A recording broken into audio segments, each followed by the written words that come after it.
హౌస్లో డిటెక్టివ్ నారదర్లా ఉన్నాడండి శ్రీనివాస్ సాయి. ఎందుకు అంటే హౌస్లో ఏంటంటే యాక్చువల్గా ఈ ఫైవ్ స్ట్రోమ్ అంతా అనుకునే వచ్చిరో లోపల ఈ బాండింగ్లు బద్దలు కొట్టడానికి వచ్చామో అనుకునే రీతిలోనే బద్దలు కొట్టే ప్రయత్నం చేశారు. కానీ ఇప్పుడు అసలైన సిసలైన నిప్పు రాజేశాడు శ్రీనివాస్ సాయి.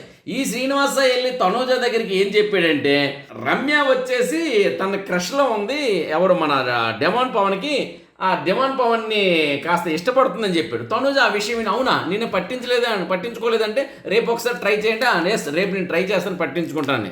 అదే కోణంలో కిచెన్లో ఉండి ఒక ఆల్రెడీ 2-3 ట్రయల్స్ వేసింది మన తనుజ.